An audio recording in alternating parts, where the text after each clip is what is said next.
नमस्कार विद्यार्थी मित्रांनो, आजच्या टॉपिकमध्ये आपण सामान्य विज्ञानाचे 60+ प्रश्न बघणार आहे, जे पोलीस भरती 2021 मध्ये विचारलेले आहे। सर्व प्रश्न अतिशय महत्त्वाचे आणि हेच क्वेश्चन भरपूर प्रमाणामध्ये रिपीट होत आहे, त्यामुळे तुम्ही व्हिडिओला शेवटपर्यंत टिकून राहा, जेणेकरून तुम्हाला सुद्धा या गोष्टीचा फायदा होईल।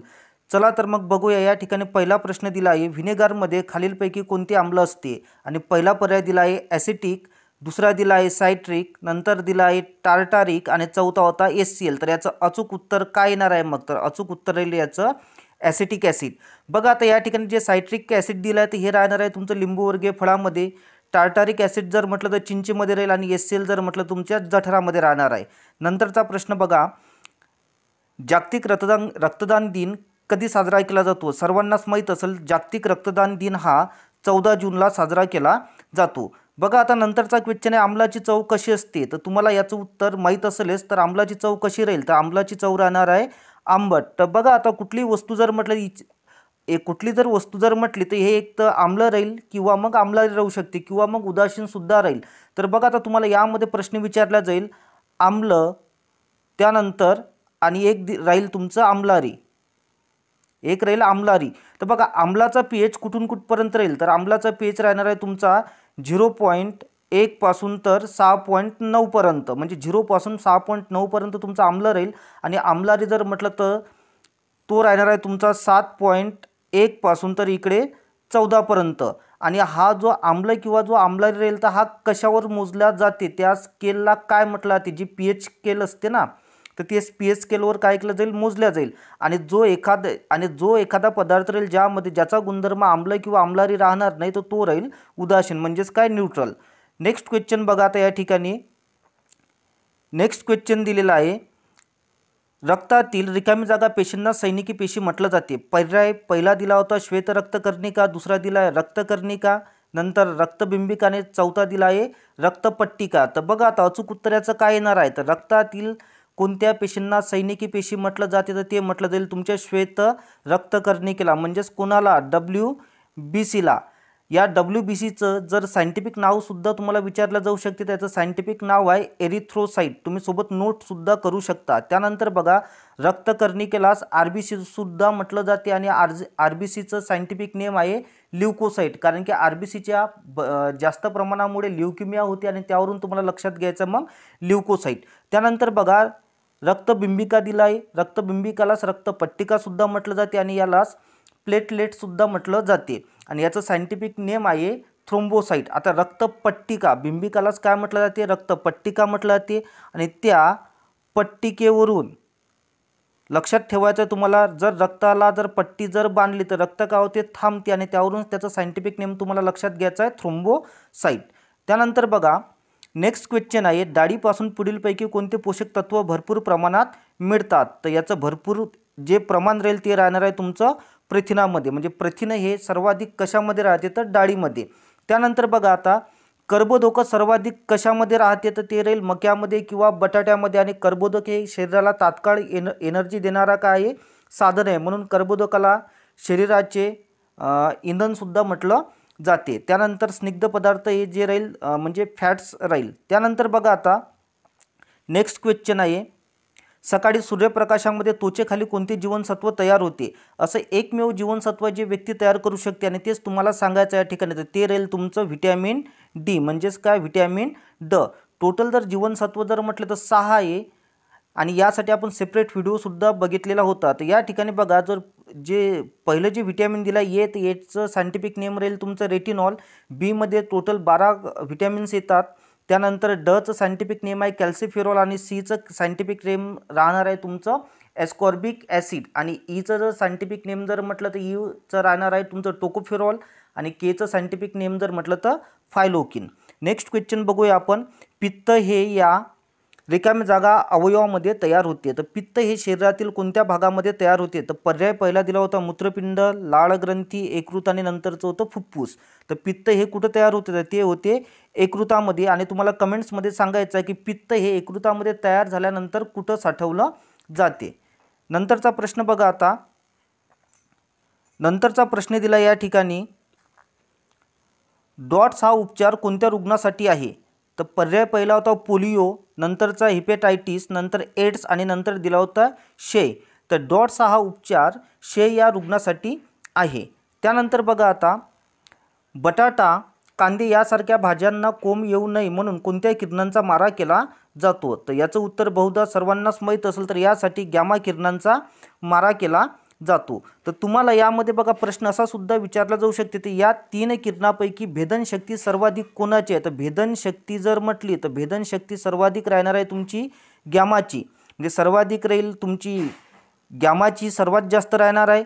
त्यानंतर गॅमानंतर येईल तुमची बीटाची आणि सर्वात कमी राहणार आहे तुमची अल्फाची, म्हणजे या पद्धतीचा क्रम राहील तुमचा भेदनशक्तीनुसार. त्यानंतर आयनन शक्तीनुसार क्रम जर म्हटलं तर आयनन शक्ती सर्वात जास्त अल्फाची राहील, म्हणजे या ठिकाणी तुमचा क्रम राहील बघा अल्फा, बीटा आणि नंतर लास्ट राहील तुमचा गॅमा. तर हे राहील तुमचा आयनन शक्तीनुसार, व्यवस्थित लक्ष द्या. त्यानंतरचा प्रश्न बघूया आपण, कांगारू हा खालीलपैकी कोणत्या प्राणी वर्गात मोडतो? तुम्ही सर्वांनी कांगारू बघितला असेल, हा एकमेव असा प्राणी आहे जो पिशवीधारी आहे. तर हा कोणत्या वर्गामध्ये मोडणार आहे?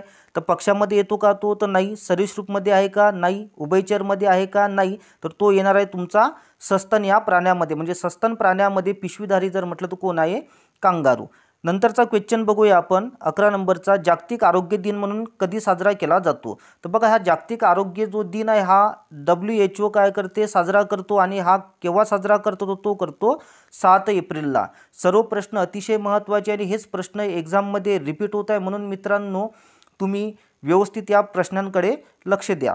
नंतरचा प्रश्न बघा आता, चष्म्याची भिंग रिकामी जागा यापासून बनतात. 12 नंबरचा प्रश्न आपण बघत आहे. तर चष्म्याची भिंग कशापासून बनतात? तर ते बनतात फ्लिंट काचेपासून.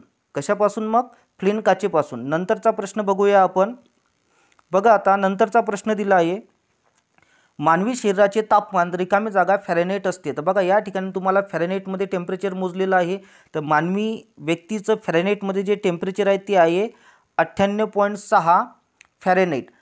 नॉर्मली तुम्हाला कधी कधी सेल्सिअसमध्ये सुद्धा विचारलं जाते. तर नॉर्मल व्यक्तीचं सेल्सिअसमध्ये जर तापमान जर म्हटलं तर ते राहणार आहे 37 घेतलं जाईल, किंवा मग 36.9 सुद्धा घेतलं जाईल, 36.9 डिग्री सेल्सिअस. आणि फॅरेनहाइटमध्ये जर म्हटलं तर 98.6 फॅरेनहाइट. तुम्हाला माहीत असेल की जे तापमान आहे हे फॅरेनहाइटमध्ये मोजलं जाते, सेल्सिअसमध्ये मोजलं जाते आणि केल्विनमध्ये सुद्धा मोजलं जाते. तर बघा आता सेल्सिअस जर म्हटलं तर 0 पासून 100पर्यंत राहील. त्यानंतर तुमचं फॅरेनहाइट जर म्हटलं तर हे 32 पासून 212पर्यंत राहील. आणि केल्विन जर म्हटलं तर 273 पासून 373 पर्यंत मोजलं जाते. नंतरचा प्रश्न बघूया आपण,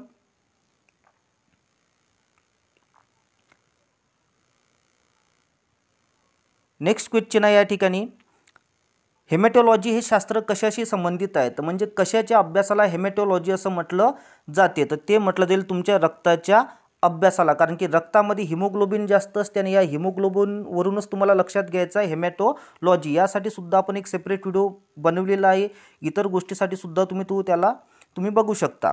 नंतरचा प्रश्न बघा आता, नंतरचा प्रश्न आहे, मानवी कवठीमध्ये एकूण किती हाडे असतात? तर मानवी कवठीमध्ये एकूण हाडे असतात 22. आता या मानवी कवठीमध्ये सुद्धा 2 भागामध्ये याचं विश्लेषण केलेलं आहे. तर ब्रेन बॉक्सचे हाडं आणि चेहऱ्याचे हाडं. तर यापैकी बघा ब्रेन बॉक्समध्ये तुमचे 8 हाडं राहणार आणि चेहऱ्यामध्ये जर म्हटलं तर 14. असे टोटल मानवी कवठीमध्ये राहणार आहे तुमचे 22 हाडं. ठीक आहे. त्यानंतर बघा आता नेक्स्ट क्वेश्चन आहे या ठिकाणी, लिंबाच्या रसामध्ये कोणते आम्ल असते? तर बघा लिंबाच्या रसामध्ये असते सायट्रिक ॲसिड. बघा आता हाच क्वेश्चन ऑलरेडी मी तुम्हाला सांगितलेला होता. लॅक्टिक जर म्हटलं तर दुधामध्ये राहणार आहे. नंतरचा क्वेश्चन बघा आता, सूर्यमालेत पृथ्वीनंतर क्रमाने येणारा ग्रह कोणता? तर बघा सूर्यमालेमध्ये आपल्या टोटल 8 ग्रह आहे. तर जसं या ठिकाणी सूर्य आहे, ठीक आहे, सूर्याच्या सर्वात पहिलचा ग्रह जर म्हटलं तर बुध राहील. त्यानंतर सेकंड रोमध्ये जर म्हटलं तर कोण राहील? तुमचा शुक्र राहील. त्यानंतर बुध नंतर येणार आहे आपला बुध नंतर शुक्र नंतर येणार आहे पृथ्वी, आणि पृथ्वीच्या नंतर येणारा ग्रह जर म्हटलं तो राहणार आहे मंगळ. असे टोटल तुमचे या ठिकाणी 4 ग्रह बनणार आहे. तर हे झाले तुमचे आंतरग्रह. त्यानंतर एक लघुपट्टा येतो आणि लघुपट्ट्यानंतर तुमचे आणखी 4 ग्रह येते, जसं गुरु झाला, त्यानंतर शनी झाला, नंतर नेपच्यून आणि युरेनस. नंतरचा प्रश्न बघा आता, न्यूटनच्या गतिविषयक दुसऱ्या नियमाचे संबंधित समीकरण खालीलपैकी कोणतं आहे? तर या ठिकाणी पर्याय 4 दिले आहे, F = ma. त्यानंतर कर्ण बरोबर पाया अधिक उंची दिला आहे. तिसरं दिलं आहे G equal to KCl plus MKS आणि लास्ट दिलं होतं 4 नंबरचं E इक्वल टू MC². आता हा सिद्धांत सापेक्षतावादाचा आहे, आईन्स्टाईन यांनी मांडलेला आहे, म्हणून हा तर होणार नाही. तर बघा आता न्यूटनचा गतिविषयक जर नियम जर म्हटलं तर हाच आहे तुमचा कोणता पहिल्या क्रमांकाचा F equal to MA. F म्हणजे या ठिकाणी फोर्स होईल, त्यानंतर M जर म्हटलं तर तुमचं वस्तुमान मास होईल आणि A जर म्हटलं तर काय होणार आहे तुमचं ॲक्सिलरेशन. आणि हे जे प्रश्न हे औरंगाबाद पोलीस भरतीमध्ये विचारलेले होते. त्यानंतरचा प्रश्न बघा आता, नेक्स्ट क्वेश्चन आहे, हवेमध्ये कार्बन डायऑक्साईडचे प्रमाण किती असते? तर हवेमध्ये कार्बन डायऑक्साईडचे प्रमाण असते 0.03%. नंतरचा प्रश्न बघा, क्षयरोगाचे कारण काय आहे? म्हणजे क्षयरोग कशामुळे होते? जीवाणूमुळे, विषाणूमुळे, बुरशीमुळे की अमिबामुळे? तर बघा क्षयरोग जो आहे तर हा जीवाणूमुळे होते आणि तुम्हाला सांगायचं आहे की हा जो रोग आहे तर हा कोणत्या जीवाणूमुळे होते, याचं उत्तर तुम्हाला कमेंट्स बॉक्समध्ये द्यायचं आहे. नेक्स्ट क्वेश्चन बघा, स्थायीरूप पदार्थाला उष्णता मिळाल्यावर द्रव्य न होता थेट वायू अवस्थेत रूपांतर होते, या अवस्थांतराला काय म्हटलं जाते? म्हणजे एखादा जर सॉलिड जर पदार्थ जर असेल आणि जर तुम्ही याला जर हीट जर देत असाल तर याचं लिक्विड न होता हा डायरेक्ट वायुरूपामध्ये कन्वर्ट होते, तर त्याला काय म्हटलं जाईल? तर त्याला म्हटलं जाईल मग संप्लवन. नंतरचा प्रश्न बघा आता, पृथ्वीच्या पृष्ठभागावर पृथ्वीचे गुरुत्व त्वरण किती असते? पृथ्वीच्या पृष्ठभागावर पृथ्वीचं गुरुत्व त्वरण किती असते? तर साधारणतः आपण बघतो की 9.8 असते म्हणून, म्हणजे याचं अचूक उत्तर येणार आहे 9.81 मीटर पर सेकंड स्क्वेअर. आणि तुम्हाला यावर आणखी एक प्रश्न कमेंट्स बॉक्समध्ये सांगायचा आहे की व्यक्तीचं वजन सर्वात कमी कुठं असते? ध्रुवावर राहील, त्यानंतर दक्षिण केंद्र, त्यानंतर केंद्रावर राहील की कुठं राहील? तर यावर या संदर्भात तुम्हाला कमेंट्समध्ये उत्तर द्यायचं आहे. प्रश्न कोणता आहे की व्यक्तीचं सर्वात कमी वजन कोणत्या ठिकाणी राहील? नंतरचा प्रश्न बघा, नंतरचा प्रश्न घेऊ आपण, संपूर्ण परजीवी वनस्पती कोणती आहे? परजीवी म्हणजे दुसऱ्यावर अवलंबून असलेली, तर ती राहणार या ठिकाणी अमरवेल. नंतरचा प्रश्न बघा, वाफेच्या इंजिनाचा शोध कोणी लावला आहे? म्हणजे या ठिकाणी बघा वाफेचं इंजिन आणि त्याचा शोध कोणी लावला हा तुम्हाला प्रश्न विचारलेला, तर त्याचा शोध लावला आहे जेम्स वॅट यांनी. मी तुम्हाला ऑलरेडी सांगितलं आहे, तर आईन्स्टाईन यांनी सापेक्षतावादाचा सिद्धांत मांडलेला होता, फोटो इलेक्ट्रिक इफेक्ट सुद्धा यांनीच सांगितलेला होता आणि या संदर्भात सुद्धा मी शोध आणि संशोधक असा एक सेपरेट व्हिडिओ बनवलेला आहे, तर तुम्ही तो आपल्या चॅनलवर बघू शकता. नंतरचा प्रश्न बघा आता, खालीलपैकी एकपेशीय सजीव कोणता आहे? तर खालीलपैकी एकपेशीय सजीव आहे तुमचा अमिबा. नंतरचा प्रश्न बघा, मिथेनचे रेणुसूत्र काय आहे? तर मिथेनचं रेणुसूत्र आहे CH4. लक्षात ठेवायचं, हे जतच्या तसे प्रश्न तुम्हाला एक्झाममध्ये विचारला जात आहे. नंतर बघा 27व्या क्रमांकाचा प्रश्न आहे, सर्व योग्यदाता रक्तगट कोणता आहे? म्हणजे जो ज्याचं ब्लड सर्वांना चालते असा कोणता ब्लड ग्रुप आहे? तर तो आहे ब्लड ग्रुप O. ठीक आहे. त्यानंतर बघा आता नंतरचा क्वेश्चन आहे, मुळदूस हा विकार कोणत्या जीवनसत्वाच्या कमतरतेमुळे होते? तर मुळदूस हा विकार D व्हिटॅमिनच्या कमतरतेमुळे होतो. नंतरचा प्रश्न बघा, कार्बनचा अणुअंक किती आहे? तर कार्बनचा अणुअंक आहे या ठिकाणी 6. तर तुम्हाला लक्षात कसं घ्यायचं, जर तुम्ही टॉपिकमध्ये फसल्यानंतर कार्बन डायऑक्साईड बाहेर येते, त्या कार्बन डायऑक्साईडमुळे तुम्हाला तुम्ही छे असा बाहेर शब्द बाहेर काढता, छेवरून तुम्हाला लक्षात घ्यायचं आहे 6. त्यानंतर बघा आता, जर तुम्हाला सोडियमचा जर म्हटलं तर सोडियमचा येणार आहे तुमचा, सोडियमची संज्ञा येणे आणि सोडियमचा जर ॲटॉमिक नंबर जर म्हटलं तर तो राहणार आहे तुमचा 11. ठीक आहे. तर या संदर्भात सुद्धा मी तुम्हाला ऑलरेडी व्हिडिओमध्ये सांगितलेलं आहे, ते सर्व गोष्टी तुमच्या ऑलरेडी लक्षात आलेल्या असेलच. त्यानंतर बघा, आणि हे सर्व प्रश्न होते तुमचे पालघरमध्ये विचारलेले. नेक्स्ट क्वेश्चन बघा आता, नेक्स्ट क्वेश्चन आहे या ठिकाणी, वनस्पती वातावरणातील नायट्रोजनचा स्वीकार रिकामी जागा स्वरूपामध्ये करतात. तर बघा कोणत्या स्वरूपामध्ये करते? मुक्त नायट्रोजनच्या स्वरूपामध्ये करते. या ठिकाणी नायट्रोजनच्या ऐवजी नायट्रस पाहिजे होतं. ठीक आहे, तुम्हाला लक्षात घ्यायचं आहे नायट्रस. तर वनस्पती वातावरणातील नायट्रोजनचा स्वीकार कशाच्या स्वरूपामध्ये करते? तर नायट्रेसच्या स्वरूपामध्ये करते. नंतरचा क्वेश्चन बघा, सापेक्षतावादाचा सिद्धांत कोणी मांडलेला होता? तर तो मांडलेला होता आईन्स्टाईन या व्यक्तीने, आणि सोबतच फोटो इलेक्ट्रिकचा सुद्धा सिद्धांत मांडलेला होता. नंतरचा प्रश्न बघूया आपण, कोविड-19 या आजारासाठी कारणीभूत असलेला SARS.CoV.2 हा व्हायरस खालीलपैकी कोणत्या प्रकारात मोडतो? तो कोविड या आजारासाठी कारणीभूत असलेला जो सार्स कोविड आहे तर हा RNA या प्रकारामध्ये मोडतो. तुम्हाला असा सुद्धा प्रश्न विचारला जाऊ शकते, कारण की कोरोनावर खूप सारे प्रश्न विचारला जात आहे. कोरोना हा काय एक व्हायरस आहे, ठीक आहे. आणि तुम्हाला विचारला जाऊ शकते व्हायरस आणि जो विषाणू आहे तर विषाणूची जी भित्ती काय तर ही कशापासून बनलेली आहे तर ती बनली राहणार आहे प्रथिनापासून. आणि विषाणूमध्ये एकतर RNA राहू शकतो किंवा मग DNA राहू शकतो, एका वेळेस दोन्हीही राहू शकत नाही. आणि कोरोनामध्ये त्या दोनपैकी एकच आहे, तो म्हणजे RNA. नंतरचा प्रश्न बघूया आपण, आपल्या शरीरातील स्नायूमध्ये प्रामुख्याने कोणते प्रथिन असते. तर बघा आता या ठिकाणी पर्याय क्रमांक जो पहिला हाच एक बरोबर आहे. तर बघा स्नायूच्या अभ्यासाला म्हटलं जाते मायोलॉजी आणि त्या मायोलॉजीवरूनच तुम्हाला लक्षात घ्यायचं आहे मायोग्लोबिन. नंतरचा प्रश्न आपण बघूया आणि हे सर्व प्रश्न होते सिंधुदुर्ग पोलीस भरतीमध्ये.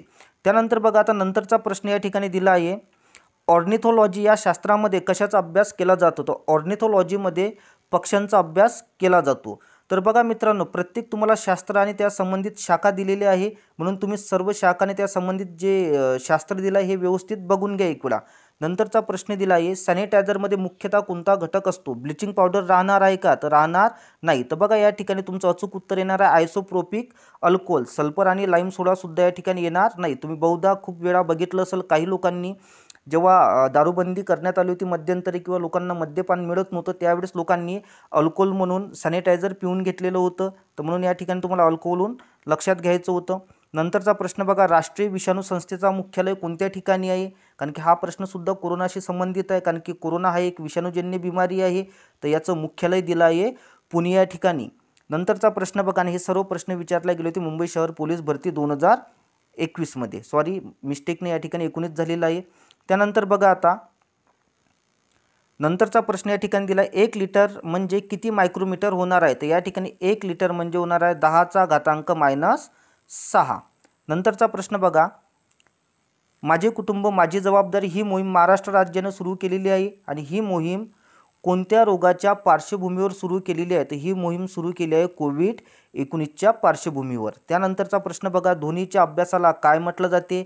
एंटोमॉलॉजी म्हटलं जाईल का नाही. तर एंटोमॉलॉजीमध्ये कीटकांचा अभ्यास केला जातो.